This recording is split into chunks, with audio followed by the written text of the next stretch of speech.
अस्सलाम वालेकुम। उम्मीद है आप सब खैरियत से होंगे। मैं भी बिल्कुल ठीक ठाक हूँ। अच्छा जी, आज का हमारा टॉपिक है nutrition, chapter number 8 nutrition. Nutrition में जो है हम पढ़ेंगे। अच्छा, न्यूट्रिशन में जनरली एक चीज़ बता दूँ, न्यूट्रिशन होता क्या है? न्यूट्रिशन जिसको हम उर्दू में कहते हैं ग़िज़ाइयत, वो मटीरियल्स होते हैं या वो एलिमेंट्स वगैरह होते हैं जो कोई भी ज़िंदा जानदार चीज़ जो है उसको यूज़ करता है, उसको खाता है, पीता है, ताकि उसकी जो नॉर्मल लाइफ है ना वो उसको अच्छे तरीके से गुजार सके। अच्छा, न्यूट्रिशन में क्या होता है कि हम जितनी भी चीज़ें लेते हैं, जितने भी खुराक खाते हैं, जितने भी हम लोग इवन जो लिक्विड चीज़ें हैं, पानी वगैरह पीते हैं, वो किस लिए होता है? वो हमारी बॉडी में किसी ना किसी काम में तो यूज़ हो रहा होता है ना, तो वो सारे न्यूट्रिशन जो है वो हम उसको उन सब चीज़ों को हम कंबाइनली कहते हैं न्यूट्रिशन। अच्छा, अगर हम खुराक ले रहे हैं उसमें से हमें बहुत सारी ऐसी चीज़ें हैं जो ले रहे हैं, जैसे हम लोग प्रोटीन लेते हैं, कार्बोहाइड्रेट लेते हैं, फैट्स लेते हैं, या इस तरह से बाकी जो माइक्रो न्यूट्रिएंट्स हैं वो लेते हैं। तो इसमें से अगर कोई एक भी चीज़ ना कम हो जाती है तो हमारी बॉडी में कहीं न कहीं किसी न किसी चीज़ में असरात जो है वो शुरू हो जाते हैं, हमें पता चल जाता है, क्योंकि आपकी बॉडी को वो चीज़ मिल नहीं रही, तो क्या करते हैं रिएक्शन में वो अपना प्रोसेस जो है वो प्रॉपर तरीके से नहीं होता। तो इसी चैप्टर में हम यही पढ़ेंगे न्यूट्रिशन। न्यूट्रिशन में क्या-क्या चीज़ें होती हैं, तो आगे वो पढ़ेंगे। अच्छा, न्यूट्रिशन क्या होता है? न्यूट्रिशन आर मटीरियल्स, वो मटीरियल्स क्या होते हैं? वो एलिमेंट्स होते हैं और कंपाउंड होते हैं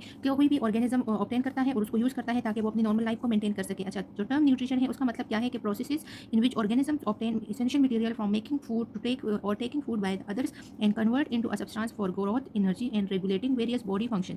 क्या करता है कि कोई भी लिविंग ऑर्गेनिज्म जो है, जो इससे ज़रूरी अशिया होती हैं या तो खुराक बना के या फिर बाकी चीज़ों से खुराक लेते हैं, फिर उन्हीं चीज़ों को लेके कन्वर्ट करते हैं किसी उन डिफरेंट सब्सटेंसेस में उसको कन्वर्ट करते हैं। वो सब्सटेंसेस हम किस चीज़ के लिए हमारी बॉडी में काम आती है? ग्रोथ के लिए काम आती है, एनर्जी के लिए आती है, या जितने डिफरेंट बॉडी फंक्शंस हैं उस जो उनको मेंटेन करने के लिए और उसको रेगुलेट करने के लिए, नॉर्मल तरीके से अच्छे तरीके से चलाने के लिए है। अच्छा, न्यूट्रिशन रिक्वायरमेंट प्लांट क्या है और इसमें जो है कंपोनेंट्स क्या-क्या होते हैं, ह्यूमन फूड में कौन-कौन से कंपोनेंट होते हैं और कौन से प्रोसेस के थ्रू जो है बॉडी में वो फूड जो है डाइजेस्ट होता है, जिससे हमें आगे जाके न्यूट्रिएंट्स मिलते हैं। Now minerals nutrition in plant में कौन से मिनरल न्यूट्रिशन होते हैं? Along the basic factors necessary for photosynthesis के दौरान क्या-क्या चीज़ें होती हैं, क्या-क्या चीज़ें यूज़ होती हैं? कार्बन डाइऑक्साइड, वाटर, सनलाइट और क्लोरोफाइल। ये सबको पता है, बहुत बेसिक चीज़ें हैं। ये सारे फोटोसिंथेसिस जो है ऑलमोस्ट हम लोग क्लास 2 से ही पढ़ते आ रहे हैं। अच्छा, प्लांट्स क्या करता है? प्लांट्स को ये सारी मिनरल्स रिक्वायर्ड होती हैं किस चीज़ के लिए? ताकि वो अपना खुराक बना सके। सॉइल क्या करता है? सॉइल को हम store house of these material, ज़मीन के अंदर, मिट्टी के अंदर जो है ये सारे मटीरियल जो है वो अपने जितने भी न्यूट्रिएंट होते हैं उसको स्टोर करते हैं।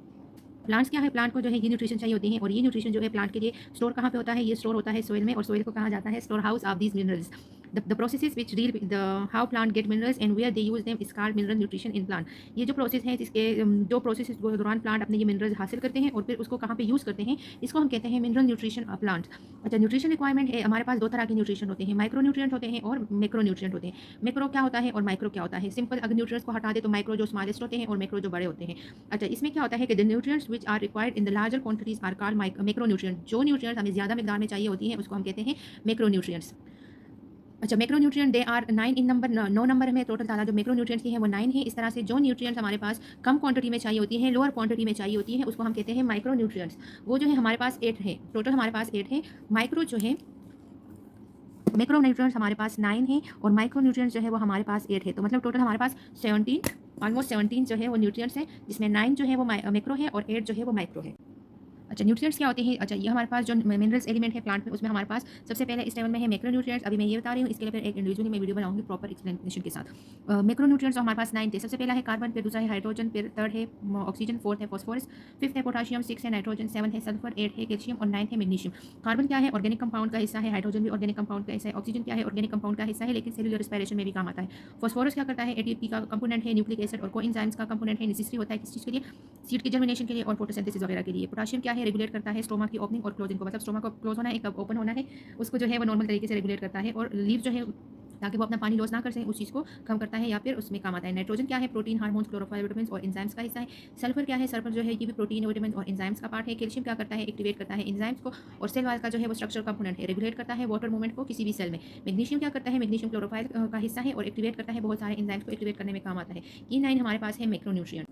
ओके जी, इसके बाद हमारे पास आता है माइक्रोन्यूट्रिएंट। माइक्रोन्यूट्रिएंट हमारे पास एक 8 है। फर्स्ट है आयरन, सेकंड है मोलिब्डेनम, थर्ड है बोरॉन, फोर्थ है कॉपर, फिफ्थ है मैग्नीज, सिक्स है जिंक, सेवन है क्लोरीन और 8 है निकल। फर्स्ट है आयरन। आयरन क्या होता है? आयरन जो है फोटोसिंथेसिस के लिए जरूरी होता है और एंजाइम्स के एक्टिवेशन में काम आता है। मोलिब्डेनम क्या करता है? ये एंजाइम का हिस्सा है जो किस चीज़ के लिए यूज होता है? जो नाइट्रेट को अमोनिया में रिड्यूस करता है और इंपॉर्टेंट काम करता है अमाइनो एसिड की मेकिंग में। बोरॉन क्या करता है? ये शुगर ट्रांसपोर्ट में के लिए इंपॉर्टेंट है, सेल डिवीजन के लिए इंपॉर्टेंट है और बहुत सारे सर्टेन एंजाइम्स के लिए भी काम आता है। कॉपर क्या करता है? सेवरल एंजाइम्स के जो फंक्शंस होते हैं उसको प्रॉपर तरीके से करने के लिए रिक्वायर्ड होता है। मैग्नीज क्या करता है? ये एंजाइम्स है, एक्टिवेट होता है, इन्वॉल्व होता है एंजाइम्स की एक्टिविटी के लिए, फोटोसिंथेसिस में, रिस्पिरेशन में और नाइट्रोजन मेटाबॉलिज्म में। जिंक क्या करता है? फंक्शन करता है, रिक्वायर्ड होता है for functioning of many enzymes. Chlorine जो है ऑस्मोसिस ऑफ वाटर में इन्वॉल्व होता है। निकल क्या करता है? ये नाइट्रोजन के मेटाबॉलिज्म के लिए रिक्वायर्ड होता है। तो ये हमारे पास 8 थे माइक्रोन्यूट्रिएंट्स और 9 थे मैक्रोन्यूट्रिएंट्स।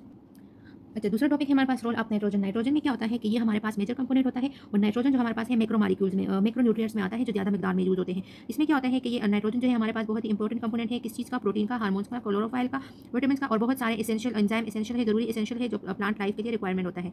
नाइट्रोजन मेटाबॉलिज्म क्या होता है, ये हमारे पास मेजर फैक्टर होता है, किस चीज़ में, स्टेम में होता है और लीफ के ग्रोथ के लिए काम आता है। ज़्यादा अगर नाइट्रोजन ज़्यादा हो जाए या फिर उसकी सप्लाई कम हो जाए, मोस्टली जो है too much nitrogen supply can delay, जब ज़्यादा नाइट्रोजन किसी भी प्लांट को मिलता है तो उस टाइम पे ये क्या करता है, किसी भी प्लांट की फ्लावरिंग और फ्रूट प्रोडक्शन को कम कर देता है। कि जब नाइट्रोजन ज़्यादा हो जाता है किसी भी प्लांट में तो वो उसके फूल आना और उसमें जो फल है ना उसकी प्रोडक्शन, उसकी जो ग्रोथ होती है और उसका जो पकना बनना है ना वो ज़्यादा कम हो जाता है। अच्छा, ये अगर ज़्यादा हो जाए, अगर कम हो जाए, डिफिशियंसी अगर हो जाए तो उसकी जो ईल्ड होती है, जो फसल होती है वो कम हो जाती है। और दूसरा क्या हो जाता है, उसके जो पत्ते होते हैं ना वो येलो होना शुरू हो जाते हैं और उसकी ग्रोथ जो है वो एक जगह पे रुक जाती है, वो एक तरह से सुकड़ जाते हैं। ओके, नेक्स्ट टॉपिक है हमारे पास role of magnesium. Plant required magnesium to form chlorophyll. किसी भी प्लांट को रिक्वायर्ड होता है मैग्नीशियम किस चीज़ के लिए, ताकि वो क्लोरोफाइल बना सके।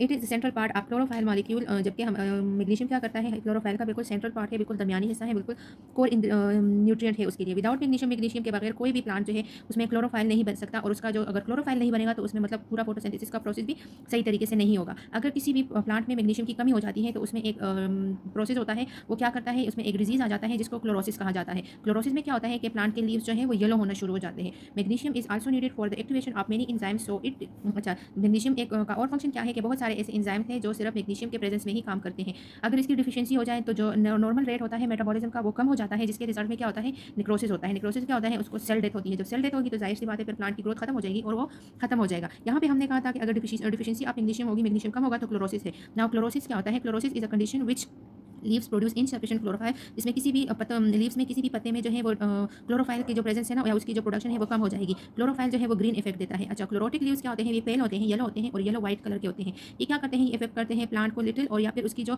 कार्बोहाइड्रेट होता है ना उसकी एबिलिटी को कम कर देता है, जो फोटोसिंथेसिस के प्रोसेस में एक तरह से उसके लिए काम में आता है। It may die unless the cause of chlorophyll insufficiently या इनसफिशिएंटली, अगर हम उसको प्रॉपर तरीके से ट्रीट नहीं करेंगे, काम नहीं करेंगे तो एट द एंड क्या होगा, वो प्लांट जो है वो खत्म हो जाएगा, वो मर जाएगा, वो खुश हो जाएगा।